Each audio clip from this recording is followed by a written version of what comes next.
Você sabia que o termo pecado original não está na Bíblia? Você conhece essa doutrina? Aliás, como que um pecado, o primeiro pecado, pôde amaldiçoar toda a humanidade? Vamos entender isso juntos? Porque essa é só a ponta do iceberg.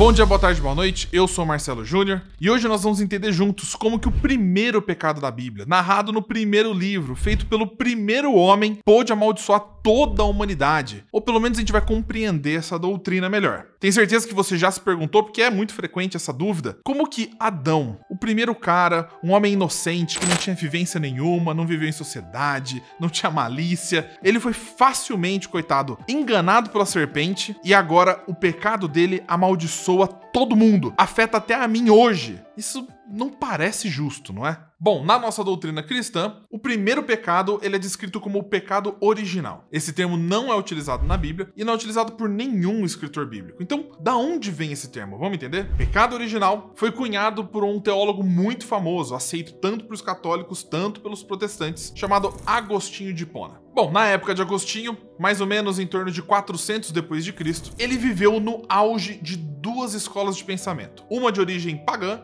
e outra de origem cristã. A primeira era maniqueísmo, criado por Mani, e a segunda, o pelagianismo, criado por Pelágio. Apesar dessas escolas de pensamento terem surgido há mais de 1000 anos atrás, você vai reparar que elas são muito atuais, porque eu conheço pessoas, e eu imagino que você também, que pensam mais ou menos nesses estilos. Quer ver? Vem comigo. O maniqueísmo, criado por Mani, nasceu de um sincretismo entre gnosticismo, cristianismo e outras filosofias orientais de reencarnação. O que importa para nós neste vídeo é que o maniqueísmo prega que o mundo espiritual é um mundo de luz e perfeito, enquanto o mundo material ele está completamente coberto na escuridão. E nós, homens, não podemos controlar o nosso pecado, porque nós somos feitos de matéria, que Deus fez. Então o pecado tanto é inevitável, como faz parte do plano de Deus, de acordo com Mani. Se eu sou viciado em mentir, o que eu vou fazer? Foi Deus que me fez assim? Esse é o grande plano dele para minha vida. Me diz você, esse raciocínio te parece bíblico? Parece uma verdade do cristianismo para as nossas vidas? Coloca aqui embaixo o seu comentário.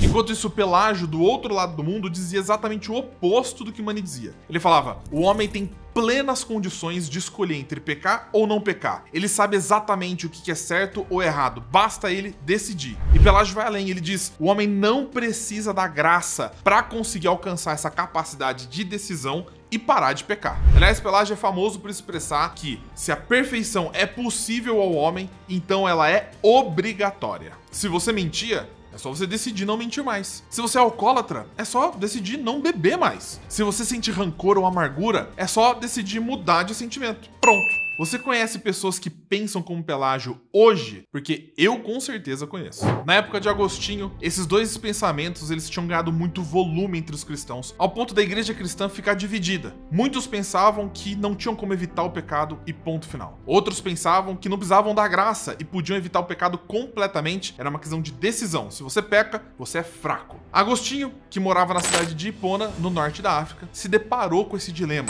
E ele já era um estudioso muito estimado pelos cristãos. Ele passou a estudar ainda mais, até chegar na resposta verdadeira, que é muito mais equilibrada. É dentro dessa panela de pressão que surge então o pecado original cunhado por Agostinho. Vamos dar uma olhada? Agostinho deixa claro que é óbvio que nós temos o poder da decisão entre escolher pecar ou não. Só que Pelágio exagera esse poder. Porque para nós, hoje pecar é uma escolha que vem com uma luta, que vem com um peso. Porque nós temos uma natureza ferida pelo primeiro pecado de Adão. Adão também tinha a opção de escolher entre pecar ou não. Mas para Adão, essa decisão era muito mais calma, serena, sem luta. Porque Adão não tinha uma natureza corrompida pelo pecado ainda. A decisão de pecar ou não estava completamente sujeita à vontade de Adão. Após a desobediência de Adão, no entanto, agora nós temos uma natureza ferida. Adão feriu a natureza humana e nós naturalmente estamos inclinados a pecar. Para não pecar, nós temos que vencer uma tendência que nós já temos. E isso não acontece por um pecado que foi cometido por nós, mas sim por um pecado que foi transmitido a nós. Em última instância, o pecado é separação entre o humano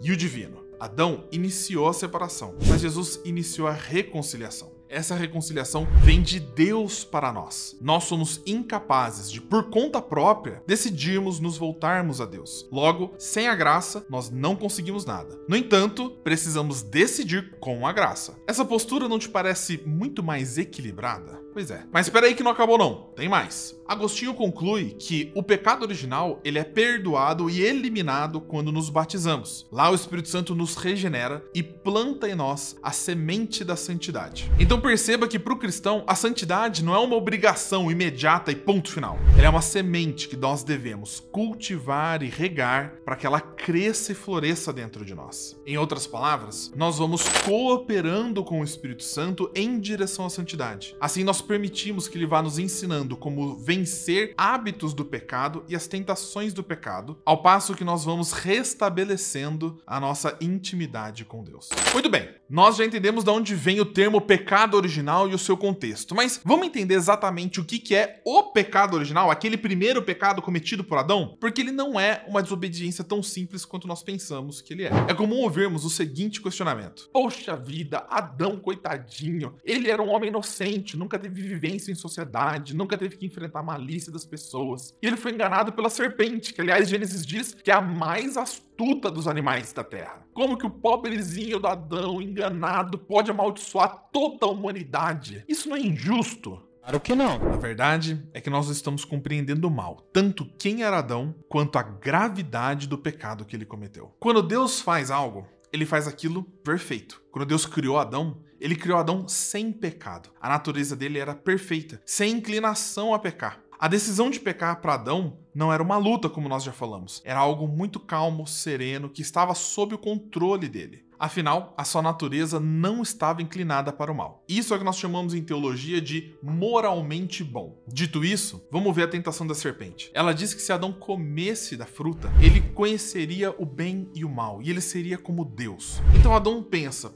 realmente, eu quero conhecer o bem e o mal. Eu quero dizer o que é o certo e o que é o errado. Eu quero tomar as rédeas da criação nas minhas próprias mãos. Eu não quero que Deus decida por mim o que é o bem e o que é o mal, o que é o certo e o que é o errado. Eu quero decidir por mim. Essa foi a ponderação de Adão. Essa decisão foi tomada de forma calma. Então perceba que o pecado de Adão é similar ao de Satanás. Assim como o diabo quis usurpar o lugar de Deus, querendo o seu trono nos céus, e por isso caiu, o homem também quis usurpar a decisão de Deus sobre o que é certo e errado na terra. E isso também o feriu. O pecado de Adão marca o rompimento entre o homem e Deus. Então perceba que Deus é o juiz entre certo e errado. Só que Adão, ele tenta puxar para si e roubar esse juízo de Deus. Ele quer decidir independentemente de Deus o bem e o mal. Essa é a gravidade da decisão de Adão e Eva no Éden. E consequência disso é que Adão fere a natureza do homem. Deus, quando fez o homem, ele fez uma forma perfeita, que iria continuar fazendo novos homens a partir de Adão e Eva. E essa forma ia continuar sendo perfeita. No entanto, esse rompimento fere a forma. E assim como a forma de um bolo, se ela estiver danificada, o bolo pode crescer de menos ou extravasar. Ele pode crescer mais de um lado, menos do outro. De um jeito ou de outro, sua forma, textura ou tamanho não vão sair da forma que era esperado, que era o desejado. A forma está danificada. Deus agora tem que vir e iniciar o conserto dela. Até que esse conserto seja feito, todos os bolos que essa forma fizer vão sair danificados de um jeito ou de outro. E é por isso que o pecado de Adão nos afeta hoje. Veja que, novamente, analisando o pecado de Adão, nós acabamos reformulando o pecado original de Agostinho de Hipona, que ele fez em 400 depois de Cristo, para combater duas heresias da época dele. Veja que agora ficou muito mais fácil de entender o que é o pecado original, de onde veio essa doutrina, o contexto de onde ela surgiu e também a gravidade do próprio pecado original, que é o pecado de Adão e Eva no Éden. Se você gostou desse vídeo, deixe o seu like e compartilha com amigos que podem se interessar por esse tema ou outros temas dentro da teologia do cristianismo. Comenta aqui embaixo a sua opinião, como que você vê essa doutrina, como você vê esse ensinamento. Eu sou Marcelo Júnior, fique com Deus e a gente se vê no próximo Ponta do Iceberg.